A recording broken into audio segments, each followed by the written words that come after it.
Matthew 24 tells us what to look for in Jesus' return, and Matthew 25 tells us what Jesus looks for at his return, what he looks for in us at his return. Así que Mateo 24 nos dice qué buscar para anticipar su llegada, y Mateo 25 nos dice lo que Jesús busca en nosotros a su regreso. Ese es algo distinto.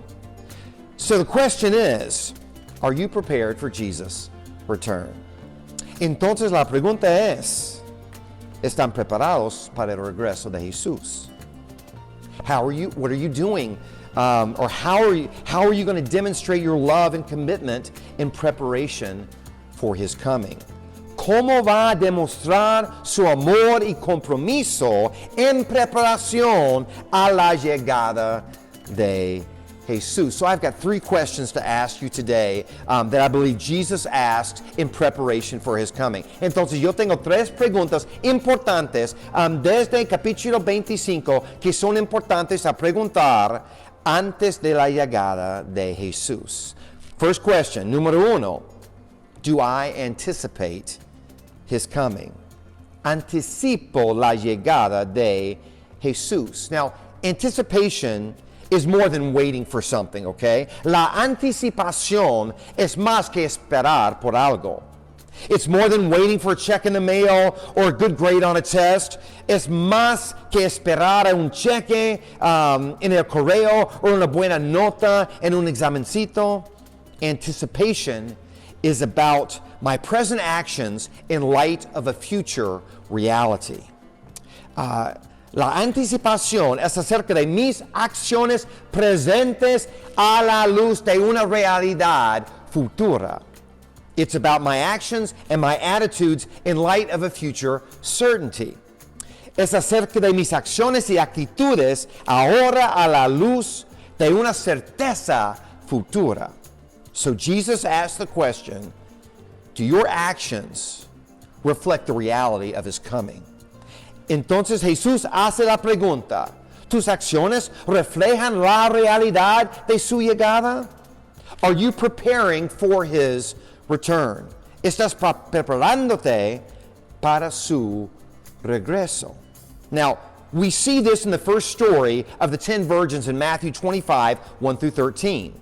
Vemos esto en la primera historia de las 10 vírgenes o jovencitas en Mateo 25, 1 hasta 13.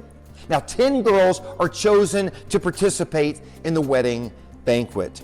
Las 10 jóvenes son escogidas para participar en un banquete de bodas. Now, in first century weddings, the bride, once again, doesn't know when the groom is coming. En las bodas del primer siglo, la novia no sabe cuándo el novio llegará. Only shortly before the arrival, they blow a horn and the groom comes for his bride. Poco antes de su llegada, ellos sonaban una trompeta y el novio viene para su novia. Now, there will be a procession in the street to celebrate his coming, and then the banquet begins in the home of the groom. Habría una procesión o desfile en las calles para celebrar su llegada, y luego comenzaba el banquete en la casa del novio. The invited guests all have lamps, not only to light the way in the parade, but as a sign that they belong to the wedding party.